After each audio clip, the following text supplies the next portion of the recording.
Et quand je suis avec Fayoulou, ça les énerve. Quand je suis avec Aboun des Congolais, ça les énerve. Ça ne vous dit pas quelque chose? Qui empêche que Tchakoudja ne puisse pas voir Fayoulou? Qui empêche que Tchakoudja ne puisse pas voir Kabou? Ce sont les enfants du pays. C'est entre Congolais. Non, Tshilombo doit être clair avec nous. Qu'est-ce qu'il veut du Congo? Nous sommes prêts à l'aider. Mais est-ce que lui veut notre aide? Son aide à lui, c'est l'homme que vous avez vu là. Ce gouvernement qui dirige le Congo, ce gouvernement de Roubero. Vous avez vu la posture de Nyaruga sur la photo? Les Congo AL News, première chaîne d'info.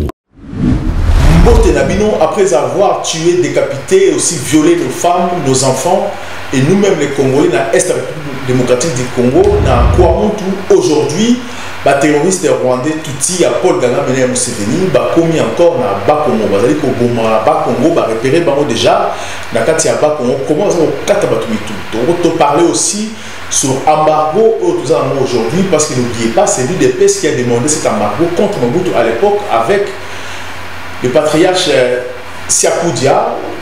Aujourd'hui, dans Londres, c'est son tête à l'époque à Mobutu, c'est la communauté internationale, ça embargo.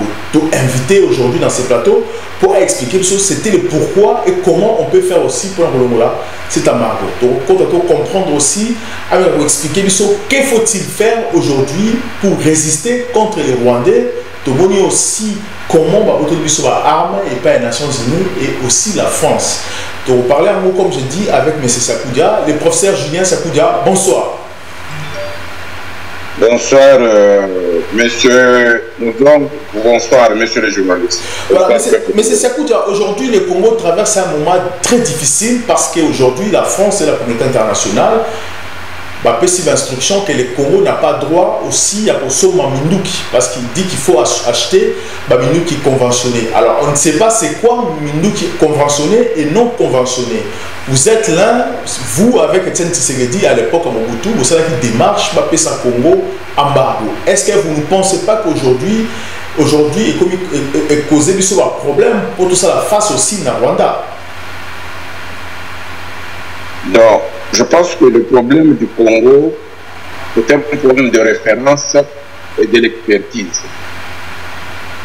Vous faites bien de me poser cette question. Depuis les années 80, nous avons commencé un lobbying international pour contraindre le président Mobutu qui renforçait la dictature au Congo, dans l'ex-Zaïre en fait. Et il fallait utiliser tous les moyens que nous avions pour pouvoir faire des pressions au niveau national et international. C'était le temps, donc je retourne dans l'histoire. L'UDPS n'était pas fondé par Etienne Tshisekedi, c'était l'UDPS de 13 parlementaires. Et les 13 parlementaires venaient de toutes les provinces du Congo. Donc je peux citer ici Marcel Liaou qui était de l'Équateur, de la même province que Mobutu. Il y avait Mwakem de Bandundu, il y avait Birin du Kivu, il y en avait du Castel oriental occidental et un peu partout au Congo, au Zaïre de Mobutu. Ce sont des parlementaires qui avaient l'option de démocratiser le pays et pour le bien-être de notre peuple, le développement de notre peuple. Et nous, du Canada où j'étais aux études, et plus tard à Oslo, Norvège, je me suis lancé dans un lobbying international intense pour les capitales de 3 continents, pour accompagner l'action des 13 parlementaires. Il faut sortir les thèmes de cette affaire-là. C'est l'action des 13 parlementaires que nous avons soutenue. Et c'est l'action de notre peuple que nous avons soutenue. Et pour contraindre Mobutu, Sékou Dia ici est allé partout chercher les gels des avoirs de Mobutistes. Nous sommes allés partout pour chercher dans notre lobbying international, que ce soit au département d'État, que ce soit dans la Maison Blanche, que ce soit aux Nations Unies, au Canada, dans les pays scandinaves, en France, en Belgique, ici en Angleterre, nous avions demandé qu'il y ait embargo sur les armes. Parce que les armes étaient utilisées pour l'oppression des Aïnois. Mais aujourd'hui, ça nous pose problème. Aujourd'hui, est-ce que pourquoi lorsque Mobutu Akendaki, Bosengaki aussi la communauté internationale, va lever cet embargo pour que le Congo aussi ait son arme en face, il y a des ennemis Nabiso qui nous pose problème. Mon frère, quand le temps change, la politique change aussi. La politique est dynamique. Depuis que Mobutu est parti en 1997 jusqu'à aujourd'hui, dites-moi qui est ce leader congolais qui avait demandé officiellement, quel gouvernement congolais avait demandé officiellement la levée de l'embargo sur les armes.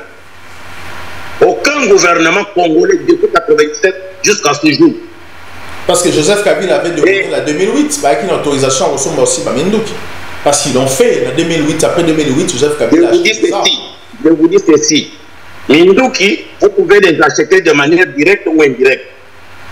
Mais quand il y a eu embargo sur le Congo, il a fallu que le gouvernement successif, après Mobutu, pose le problème de cet embargo sur les armes. Ça va de la gestion de l'État. Il ne faut pas que les gens des Nations Unies viennent vous dire oui, l'embargo a été déjà levé. Mais vous êtes un gouvernement, vous devez faire votre travail. Si vous prenez des parvenus pour le mettre à la tête de votre État et qui ne connaissent pas le sous-bassement de la gestion stratégique des États ou bien de l'État, alors vous attendez quoi de ce genre? C'est le tâtonnement qui réserve. Mais chez qui il faut demander pour lancer la levée à l'embargo? Il faut voir qui aujourd'hui pour que va lever. Il faut nous demander à nous, nous sommes encore vivants, c'est nous qui avons demandé l'embargo sur les armes au Congo et sur les gels des avoirs de l'État. Mais vous l'avez demandé. Il faut nous demander, nous. Vous l'avez demandé chez comment est-ce qu'il faut faire? Mais vous nous laissez à l'écart. Vous n'avez pas l'expertise. Alors vous devez tâtonner. Mais si aujourd'hui votre fils Félix Tshisekedi, parce que c'est votre fils, vous êtes son oncle, si Lelo Aseninayo aussi au joindre pour collaborer, comment faire pour sortir du Congo dans ces problèmes embargo, êtes-vous prêt aujourd'hui à accepter Félix Tshisekedi? Vous faites bien de poser la question de cette manière-là. Si l'homme est notre fils, et que si l'homme ne me connaît pas, il ne sait pas ce que je faisais. Si l'homme est sa maman, connaît ce que je parle. Il est venu à Londres il y a 3 semaines. Est-ce qu'il m'a cherché? Si c'est un problème qui les préoccupe, mais il devrait venir me poser la question. Parce que c'est Chilombo que j'ai appelé pour dire, dites à votre papa comme ça, dites aux 13 parlementaires comme ça. Il n'y avait pas de téléphone en Europe. Quand j'ai tourné sur les capitales des 3 continents, j'ai appelé en Belgique, c'est Chilombo, pour qu'il passe un message à Kinshasa. Alors aujourd'hui, il est président de la République. Lui, il ne faisait pas de la politique. Mais il sait que nous avons l'expertise. Mais il a pris ses quoi, ses couleurs, il a amené à la présidence. Et vous voulez quoi avec le Congo? Mais est-ce que, pourquoi aussi, au sein des démarches, aussi au genre aussi Chilombo, vous étant que père aussi, parce que si les fils n'arrivent pas à faire ces démarches, vous étant que père aussi, vous posez la démarche là pour joindre fils aussi. Mon frère, je vais vous dire ici, la politique c'est un monde d'intérêt. Nous sommes abandonnés. Nous sommes négligés. Et vous voulez que moi je fasse des démarches pour les gens qui ne reconnaissent même pas nos valeurs. Vous avez compris? Je comprends très bien. Donc si eux ils croient qu'ils connaissent tout, ils n'ont qu'à avancer en tâtonnant comme ils font là. Mais nous voulons que le Congo change. Nous voulons un Congo de valeur. Nous voulons un Congo puissant en Afrique. Mais un Congo puissant aussi, il faut faire cette démarche. Mais lorsque la communauté internationale aujourd'hui, le Congo achète des armes, parce que si l'arme est à Congo, on apprend, parce que c'est une information à vérifier, on apprend qu'aujourd'hui, ces armes-là, pour livrer ça aussi à Rwanda. Est-ce que vous pensez qu'aujourd'hui, le Congo peut battre aussi, peut gagner cette guerre face à ce qui se passe aujourd'hui? Parce que Rwanda aujourd'hui, dans la zone à Niragongo aussi, entre... Est-ce que le Congo est en guerre?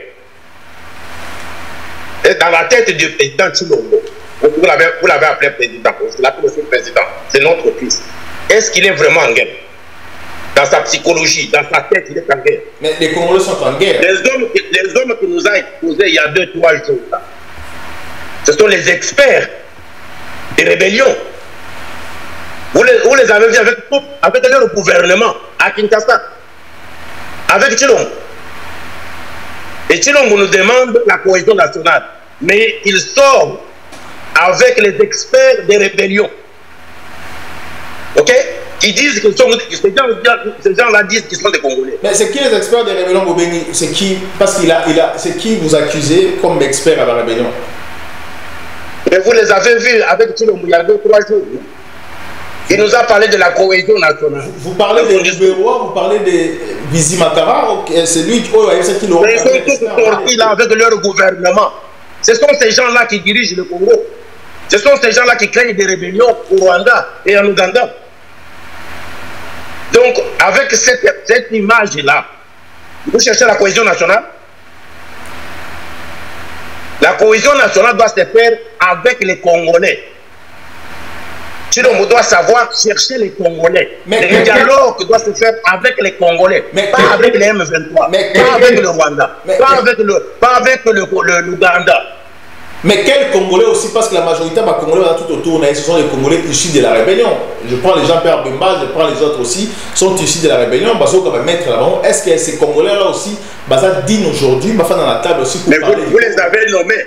Vous les avez nommés, c'est que les Congolais les connaissent. Ce sont les belligérants. Les Congolais savent bien que ceux qui nous font, ce que vous appelez des guerres, les envahisseurs du Congo, les agresseurs du Congo se servent des enfants perdus du Congo. Ils ont besoin des collabos congolais. Ils sont identifiés dans le rapport mapping, tous, et leurs commanditaires, et leurs chefs ougandais ou rwandais. Tous, ils sont identifiés, même ceux-là que vous avez vu, les experts qui sont sortis il y a 2-3 jours. Ces experts-là sont connus dans les rapports mapping. Le Bizima, le Ruberwa, le Nyarugabo, pour ne pas les citer, tous ces gens-là sont des criminels rwandais, tous ici. Ce ne sont pas des Congolais. Parce que s'ils étaient des Congolais, ils allaient travailler pour la grandeur du Congo. Mais ils vivent au Congo, mais leur cœur est au Rwanda. Leur cœur est en Ouganda. Ils recrutent des collabos congolais pour leur cause d'envahir le Congo, d'agresser le Congo et de piller le Congo, de violer, de génocider les Congolais. Et ces gens-là sont impunis jusqu'aujourd'hui. Et voilà, ils sont apparus avec leur gouvernement chez eux. Mais pensez-vous que Tshisekedi... Il parle de la cohésion nationale. Pensez-vous que Tshisekedi est pris en otage aujourd'hui? Et pas Abatouti. Tout ça, est-ce qu'il a pris en otage? Moi, je vous ai toujours compris de le départ du pouvoir de Tshilombo. Tshilombo était un homme en otage. C'est pourquoi je vous ai demandé ici, est-ce que dans la tête de Tshilombo, il est en guerre? S'il était en guerre, il n'allait pas sortir avec ces experts-là. Parce que ce sont eux qui sont en train de nous faire la guerre. Mais ils vivent dans nos institutions politiques. Et nous les payons. Nous sommes quel type de peuple? Ce sont des gens qu'il faut arrêter, enfermer quelque part. S'il faut les digouiller, les digouiller. Ils ont tué combien de gens dans notre pays? Plus de 16 millions de Congolais, génocidés par ces gens-là. Le groupe que vous avez vu avec Tshilombo il y a 3-4 jours, c'est ça la cohésion nationale des Congolais? Au lieu de plaider pour le rapport mapping et le tribunal pénal international, il les fait venir dans son bureau et nous les expose. Ce sont ces gens-là qui ont violé nos femmes, ce sont ces gens-là qui ont génocidé notre peuple, ce sont ces gens-là qui ont créé des rébellions pendant près de 30 ans aujourd'hui. Les Ruberwa, les Nyarugabo, le Bizimakara, tous ces gens-là sont des criminels. Mais qui vivent dans notre pays, ils sont payés avec notre argent, ils sont dans nos institutions. Mais que faut-il faire aujourd'hui? Il faut les arrêter tous, les enfermer tous. Que faut-il dire? Il faut les enfermer tous. Mais que faut-il dire à la population lorsque les gouvernements passent au Kangaba? Que doit faire la population aujourd'hui par rapport à la situation? J'ai piqué de Tshilombo, je ne veux pas que ces gens-là les tuent comme ils ont tué Laurent Désiré Kabila. Si vous les avez vus autour de Tshilombo, ce n'est pas pour le bien de Tshilombo. Ok? Ce n'est pas bien pour le bien du Congo. Si lui, il nous a lancé le message de cohésion nationale. J'ai été avec Martin Fayulu ici à Londres. Le dimanche passé. J'ai lancé un message sur cette cohésion nationale. C'est une question. Mais 2 jours après, il sort les experts, tous les Rwandais, les agresseurs, les envahisseurs du Congo. Les seigneurs de rébellion. Pas de rébellion, je m'excuse. Les seigneurs de guerres, d'agression du Congo. Ce ne sont pas des rebelles parce que ce ne sont pas des Congolais. Mais le vrai Congolais ne peut pas attaquer son pays. Mais c'est Tchakoudia, moi je ne comprends pas. Alors, Martin Fayulu a été à Londres beaucoup d'années face à face, nous avons vu des images. Et pourquoi il faut que tu aies Martin Fayulu à Londres? Qu'est-ce qui s'est passé? Est-ce qu'on vous recommande Martin Fayulu? Est-ce que Martin Fayulu vient se ressourcer par Labino parce qu'il a changé de vocabulaire lorsqu'il a quitté par Labino? Alors, qu'est-ce qui se passe? Est-ce que vous devenez encore mentor de Martin Fayulu comme on a vu avec Maître Nager? Est-ce que vous devenez mentor de Fayulu ou pourquoi Fayulu vient vous voir au moment où on vous traite aussi de radical? Fayulu est congolais. Maître Nager, que vous appelez Kabound, est congolais. Le président de l'église du Christ au Congo qui est venu me voir, il est congolais. Il est le président de l'église qui compose 45 millions de Congolais. Je ne suis pas en train de blaguer à Londres. Le Congo n'a pas commencé aujourd'hui. Les Congolais connaissent où se trouvent les références du Congo. S'ils viennent me voir, il y a une consultation en tant que patron. Mais alors, il faudra poser la question autrement. Le président Tshilombo est arrivé à Londres 2 semaines avant l'arrivée des Fayulu à Londres pour me voir. Ok? Qu'est-ce qu'il a, lui, il a fait? Il ne savait pas que moi j'avais ici. Parce que, on va estimer que tant que papa, on aussi pour s'acharner contre ton fils dans les réseaux sociaux ou encore dans les médias, il fallait directement contacter la famille. Comment? Parce que pour la baron, tant que papa, il n'a pas fallu pour attaquer les médias, il fallait directement contacter vos enfants, la famille. Nous sommes en politique, il ne faut pas parler comme si nous étions au village. Nous sommes en politique. Ok? J'ai existé avant Tshilombo. De la politique Congo, de l'Afrique et du monde, j'ai existé avant lui. Ok? Il faudra que, même si vous devenez président de la République, que vous ayez des références.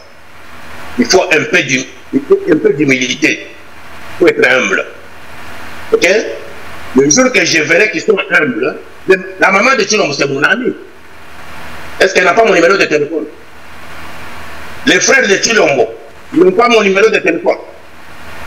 Mon numéro de téléphone est public, il est mondial. Tout le monde m'appelle, je prends le téléphone. Alors moi, je dois aller à genoux parce qu'ils sont devenus des présidents. Mais j'ai quand même dépensé argent, temps, énergie, intelligence, carnet d'adresse pendant plus de 40 ans pour ce pays-là. J'ai besoin de ma dignité, mon cher ami. Mais c'est Tchakoudia, simple question. Est-ce qu'aujourd'hui, vous devenez malin, il y a un politicien, ou pas? Parce que Jean-Marc Kabound, à Monakio, il finit par la prison. Martin Fayulu à Monio, à Zongi na Kinshasa, Boy marche na Salama, accueil na Salama. Est-ce que vous pensez qu'aujourd'hui, beaucoup de cibles aussi à Félix Tshisekedi parce que les politiciens vont vivre aussi malin au Congo? Non, je ne suis pas cible. Je ne suis même pas cible de Tshilombo Félix. Ok? Moi, je pense que je suis une solution pour Tshilombo. Mais j'ai un problème avec les Tutsis rwandais qui dirigent le Congo. Vous avez vu en photo les experts là. Ce sont ces gens-là qui créent tous ces problèmes que vous avez vus, et avec Kabound, et avec Martin Fayulu. Ce sont ces gens-là qui dirigent Tshilombo. Vous les avez vus en photo avec lui, avec leur gouvernement. Ce sont ces gens-là qui créent des problèmes, qui créent la dizaine entre les Congolais. Mais est-ce que nous n'avons pas de problème avec Félix Tshilombo? Parce que la communauté internationale demande au Congo de ne pas attaquer le Rwanda, M23. Est-ce que vous pensez que c'est une raison aussi de ne pas attaquer les M23? Ou encore il faut attaquer les M23 actuellement? Vous avez bien posé la bonne question. M23 n'est pas une milice des Congolais. Ce n'est pas une rébellion des Congolais. Ce sont des agresseurs, terroristes, extrémistes, tous rwandais, qui veulent mettre la main sur les ressources du Congo. Alors, si la communauté internationale nous dit que nous devons négocier avec les terroristes extrémistes tous rwandais, ils commencent aussi à aller négocier entre l'Ukraine et Moscou. Ok? Qu'ils aillent négocier là-bas. Mais ici, là, l'Ukraine est agressée par la Russie. Eux tous ils sont derrière l'Ukraine. Mais quand il s'agit du dossier du Congo, où nous sommes agressés par le Rwanda et l'Ouganda, ils nous disent d'aller négocier avec leurs mercenaires. Et ça nous disons non. Les M23 sont des mercenaires de Kagame et de Museveni. Il faudra que vous compreniez que vous ne pouvez pas faire la guerre à Kagame en étant ami à Museveni. C'est Museveni le géniteur de Kagame. Il faut écouter les dires du fils de Museveni tous les jours ici, général Muhoozi. Il dit que Kagame c'est son père. Vous ne pouvez pas faire la guerre à nous, les Tutsis du Rwanda, et croire que nous, les Ougandais, nous allons vous laisser faire. Alors, Tshilombo joue quelle politique? Il croit faire la guerre contre Kagame et rester ami à Museveni. Et c'est impossible, mon frère. Mais justement, est-ce que vous pensez que l'armée aussi kenyane ou au Congo aujourd'hui, est sincère, au moment où il y a autorisation à Kagame pour aller au Congo? Est-ce que Kagame a infiltré l'élément de l'armée à Kenya ou pas? Nous n'avons pas besoin d'avoir ni l'armée du Kenya, ni l'armée ougandaise, ni l'armée de n'importe quel pays sur notre territoire. Nous devons renforcer la capacité militaire de notre armée, force armée du Congo. Nous devons les équiper, nous devons les moderniser, nous devons recruter les jeunes comme il est en train de faire maintenant. Mais nous devons être clairs avec nous-mêmes. Tshilombo doit nous dire si exactement il est avec les Congolais ou bien il est avec ses bons frères. Mais est-ce qu'aujourd'hui, vu que est-ce que le Congo peut se doter lui-même aussi d'un scientifique d'armes nucléaires? Est-ce que c'est important que bis aujourd'hui dans le Congo, tu fabriques aussi armes nucléaires parce que Baboy aussi tout sont armes libanda? Je ne comprends pas très bien votre question. Est-ce qu'aujourd'hui, vu que Baboy commence à Mamindouki na Libanda, il est important que le Congo lui-même aussi a fabriqué aussi des armes nucléaires comme a fait aussi l'Iran, les pays asiatiques, les pays islamiques?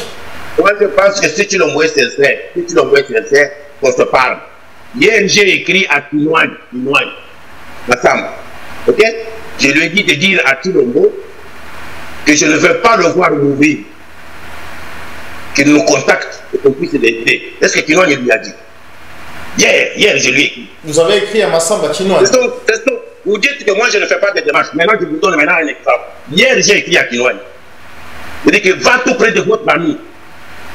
Ce qui lui arrive, c'est dangereux. Nous avons vu ça avec nos grands intérêts. Mais il est grand temps que tout le monde ensemble, tous sur le landing pour ça. Pour se trouver ici, la vie, mais c'est Tchakoudia, dernière question avant de clore cette émission. Aujourd'hui, ce qui se passe aujourd'hui là-bas au Congo, qu'est-ce que nous pouvons faire en tant que Congolais? Aujourd'hui, les terroristes rwandais aussi, comme il y a Congo, dans Congo central. Population, il faut ça la ligne aujourd'hui. Vu que dans Kinshasa aujourd'hui, l'État congolais, aussi pour repousser la population à se fâcher. Qu'est-ce doit faire la population face à ceux qui aujourd'hui... Moi, je dis aux Congolais, c'est tout ce que vous êtes en train de vivre aujourd'hui, je vous les avais dit dès que Tshilombo a pris le pouvoir. Vous êtes en train de vivre les conséquences de ce que je vous avais prévenu. Que ce soit Bas Congo, que ce soit Bandundu, hier c'était au Kasaï. Les Tutsis ont une ambition hégémoniste sur le Congo. La seule chance que nous avons, c'est d'avoir un enfant du pays à la tête du Congo. C'est Félix Tshilombo. Que Tshilombo se milite, qu'il nous contacte, et qu'il nous contacte sérieusement. Pas pour venir nous défier avec ses amis et ses beaux frères. Il doit sauver le Congo. Il doit nous aider à sauver le Congo. Et nous devons sauver le Congo ensemble. Aujourd'hui, vous parlez de... Ils sont déjà à l'Équateur. Vous n'avez pas vu le signal de l'ambassadeur congolais qui est en Centrafrique. Il avait signalé. Ils sont déjà à l'Équateur. Hier, c'était, comme je disais, au Kasaï, avec un moyen sapot. Avant-hier, c'était au Bandundu. Ils sont encore là. Maintenant, vous parlez du Bas Congo. Ils sont partout, même à Kinshasa, ils sont là. Donc, nous devons faire vite. Nous risquons de perdre et Tshilombo et le pays. Alors, il est temps que nous, les Congolais, qu'on mette nos égaux de côté, que Tshilombo s'humilie, qu'il nous contacte de bonne manière, et nous allons l'aider, et nous allons aider le Congo. C'est ce que nous avons besoin, c'est de créer la cohésion des Congolais. S'il y a dialogue, c'est entre nous les Congolais, pas avec les Tutsis infiltrés dans nos institutions. Pas se soumettre. Nous devons les identifier et les enfermer quelque part. Pas se soumettre à la communauté internationale, mais ce sont les mêmes Rwandais au Burkina, le Rwanda de Kabila. Lorsque Kabila s'est... la communauté internationale, nous sommes des Congolais. C'est nous qui devons dicter sur l'avenir du Congo. Moi, j'étais avec les Américains plusieurs fois qui me disaient c'est que vous allez décider entre vous, l'Amérique va suivre. Ne mettez pas tout le temps d'histoire des communautés internationales. Nous devons être d'abord nous, les Congolais. Nous devons nous entendre, nous, les Congolais. Nous n'avons pas besoin de médiation. Nous sommes assez adultes pour nous asseoir ensemble et trouver la solution pour notre pays. Donner la direction à notre pays. Chilombo ne nous consulte pas, mais il nous consulte les Roubaix. Les Nyarugabo. Ça ne vous dit pas quelque chose? Il nous parle de cohésion nationale des Congolais et il nous présente les envahisseurs tous rwandais. Ça ne vous dit pas quelque chose? Et quand je suis avec Fayoulou, ça les énerve. Quand je suis avec Abound des Congolais, ça les énerve. Ça ne vous dit pas quelque chose? Et qui empêche que Tchakoudja ne puisse pas voir Fayoulou? Qui empêche que Tchakoudja ne puisse pas voir Kaboul? Ce sont les enfants du pays. C'est entre Congolais. Non, Tshilombo doit être clair avec nous. Qu'est-ce qu'il veut du Congo? Nous sommes prêts à l'aider. Mais est-ce que lui veut notre aide? Son aide à lui, c'est l'homme que vous avez vu là. Ce gouvernement qui dirige le Congo. Ce gouvernement de Roubaix. Vous avez vu la posture de Nyarugabo sur la photo? Il est au centre de tout. Les Makara sont sortis, ils ont grossi, et ils ne meurent jamais. Hein.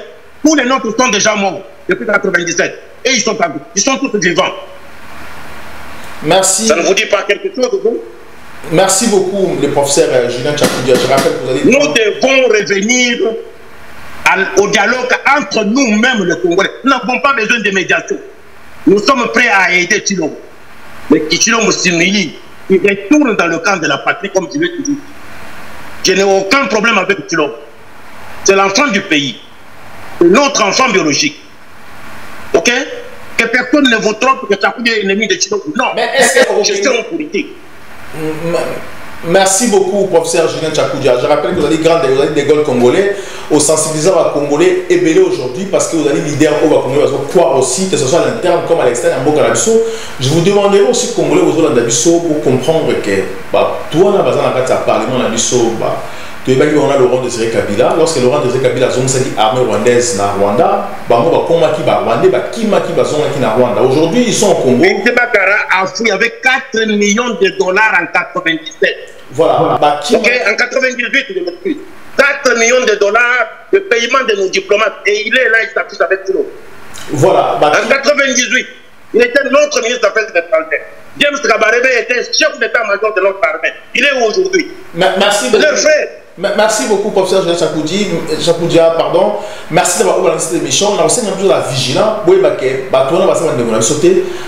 En otage. Aujourd'hui, vous prendre la position. Si l'État congolais ne vous demande pas aussi pour se défendre, moi je vous dis, c'est maintenant, il faut se défendre. Parce que si le président met sa tête nassée, ça va être difficile pour la mission. Les Rwandais peuvent aujourd'hui nous occuper encore pendant 50 ans, 100 ans. Tout ça, l'attention, tout ça, les veiller.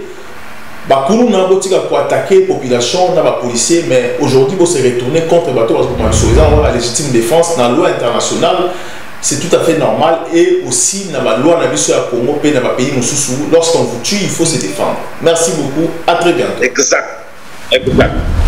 Les Congo AL News, première chaîne d'info.